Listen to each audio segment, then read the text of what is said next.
संसार में सबसे बड़ा, सबसे महान जीव कौन सा है?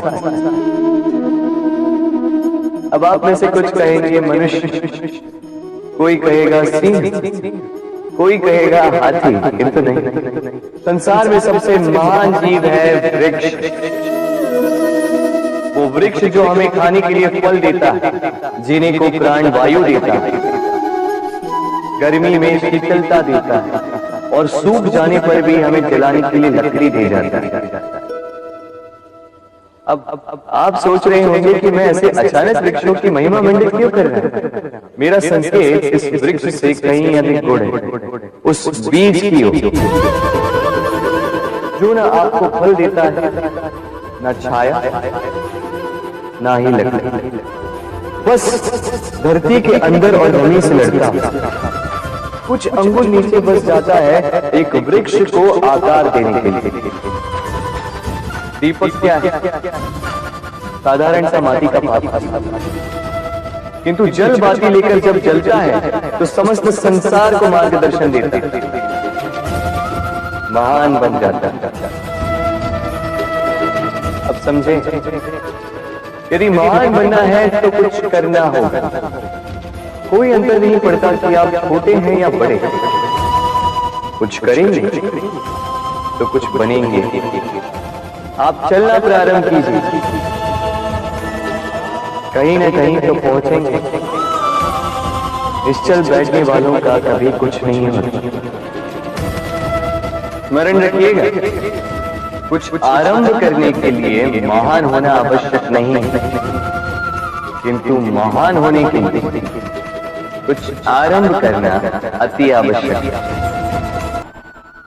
उदासीनता हृदय का ऐसा भाव है जहां हमें किसी बात में रुचि नहीं रहती। हम कोई कार्य करने के लिए उत्साहित नहीं होते। उदासीनता जब एक सीमा से बढ़ जाती है तो मन का रोग बन जाती है। मनुष्य जीवन से अधिक मृत्यु को पसंद करने लगता है। हम सब जीवन में कभी ना कभी उदासीनता का अनुभव अवश्य करते हैं। मन निराशा से भर जाता है और हम कार्य का त्याग कर बैठते हैं। अधिकतर हमारी उदासीनता कुछ समय के लिए ही होती है, इसलिए उससे होने वाली हानि को हम पहचान नहीं पाते। किंतु उदासीनता धीरे धीरे आदत का रूप धारण कर लेती है और हम बार बार उदासीनता के कारण हाथ में लिए कार्य अधूरे छोड़ देते हैं। क्या हमारे सबके साथ ऐसा नहीं होता? तो वास्तव में उदासीनता क्या है? इसका जन्म कहां से होता है? इससे छूटने का उपाय क्या है? उदासीनता वास्तव में मन की ऐसी स्थिति का नाम है जब हमें अपनी तकलीफों, अपनी कठिनाइयों का कारण बाहर दिखाई देता है। हम कहते हैं कि समाज बुरा है, नौकर या स्वामी गलत है, पति या पत्नी का बर्ताव अनुचित है, जीवन की परिस्थितियां प्रतिकूल है, वक्त हमारा साथ नहीं दे रहा, वगैरह वगैरह। और जब दुख का कारण बाहर होता है तो उसको बदलने का हमारे पास कोई मार्ग नहीं होता। क्या ये सत्य नहीं? हम समय को किस प्रकार बदल सकते हैं? परिस्थितियों में कैसे परिवर्तन ला सकते हैं हम? अर्थात हम स्वयं को निस्सहाय मानने लगते हैं और वहीं से उदासीनता का जन्म होता है। क्या ये सत्य नहीं? प्रश्न ये है कि क्या हमारी सारी विपदाओं का कारण बाहर है या स्वयं हमारे भीतर है? हमारे बुरे हालात क्या दूसरों के कारण है? क्या हमारा परिवार हमारा शत्रु है? क्या समाज दुश्मन है? या हमारी परिस्थितियां हम स्वयं निर्मित करते हैं? विचार कीजिए, पतझड़ में पत्ते गिरा देने वाली ठंड क्या वृक्ष के साथ दुश्मनी कर रही है? नहीं, ऋतु चक्र तो अपना कार्य करता है। उसे पेड़ के साथ ना दुश्मनी है ना दोस्ती। ऋतु चक्र के अनुकूल हो जाना वृक्ष का कर्तव्य है। ठीक वैसे ही समाज कभी किसी व्यक्ति का ना मित्र होता है ना शत्रु। समाज को जिससे लाभ मिलता है समाज उसका मित्र बन जाता है। अर्थात समाज प्रतिकूल तब बनता है जब हम समाज के प्रतिकूल बनते हैं। वैसा ही व्यक्तियों के बीच में भी होता है। हम जिसे प्रेम करते हैं वो हमें प्रेम देता है, हम जिसे लाभ देते हैं वो हमें लाभ देता है। हमारे हालात बदलने के लिए हमें स्वयं अपने आप में परिवर्तन करना पड़ता है। इतना समझ लेने पर स्वयं में परिवर्तन करना कठिन नहीं। अर्थात जीवन में उदासीनता का कोई कारण ही नहीं, केवल अपने आप में परिवर्तन करना पर्याप्त है।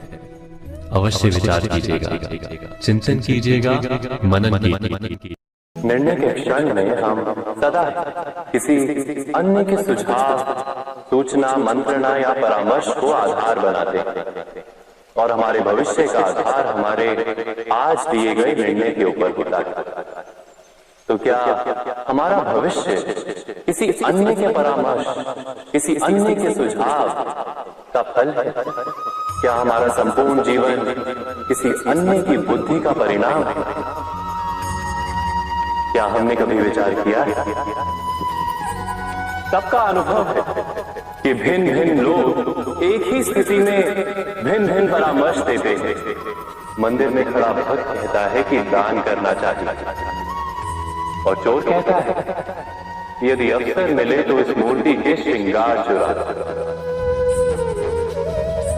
धर्म से भरा हृदय धर्ममय सुझाव देता है और अधर्म से भरा हृदय अधर्म का परामर्श देता है।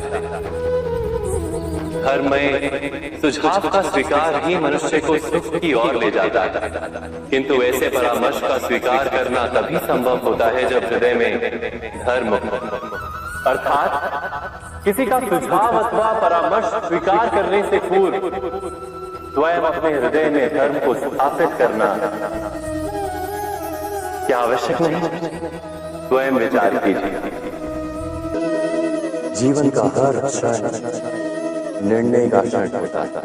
प्रत्येक पद पर दूसरे पद के विषय में कोई निर्णय करना ही पड़ता है और निर्णय अपना प्रभाव छोड़ जाता है। आज किए गए निर्णय भविष्य में सुख अथवा दुख निर्मित करते हैं, ना केवल अपने लिए, अपने परिवार के लिए, आने वाली पीढ़ियों के लिए। जब कोई दुविधा सामने आती है तो मन व्याकुल हो जाता है, अनिश्चय से भर जाता है। निर्णय का वो क्षण युद्ध बन जाता है और मन बन जाता है युद्ध भूमि। अधिकतर निर्णय हम दुविधा का उपाय करने के लिए नहीं, केवल मन को शांत करने के लिए ले रहे हैं। पर क्या कोई दौड़ते हुए भोजन कर सकता है? नहीं।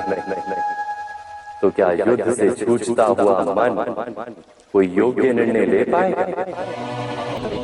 शांत मन से जब कोई निर्णय करता है तो अपने लिए सुखद भविष्य बनाता है, किंतु अपने मन को शांत करने के लिए जब कोई निर्णय करता है तो वो व्यक्ति भविष्य में अपने लिए कांटों भरा वृक्ष लगाता है।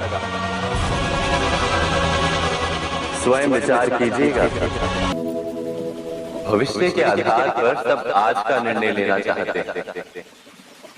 भविष्य में सुख मिले, भविष्य सुरक्षित हो, ऐसे निर्णय आज लेने का प्रयत्न रहता है सबका।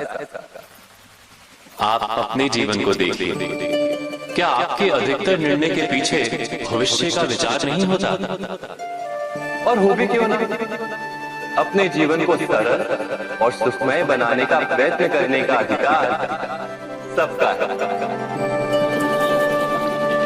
पर भविष्य तो कोई नहीं जानता, केवल कल्पना ही की जा सकती है। तो जीवन के सारे महत्वपूर्ण निर्णय कल्पनाओं के आधार पर ही करते हैं। क्या निर्णय करने का कोई तीसरा मार्ग हो सकता है? विचार कीजिए। सारे सुखों का आधार धर्म है और वो धर्म मनुष्य के हृदय में बसता है। तो प्रत्येक निर्णय से पूर्व स्वयं अपने हृदय से ये प्रश्न अवश्य पूछ लेना कि ये निर्णय स्वार्थ से जन्मा है या धर्म से? क्या इतना पर्याप्त नहीं? भविष्य के बदले धर्म का विचार करने से क्या भविष्य अधिक सुखपूर्ण नहीं होगा? स्वयं विचार कीजिए।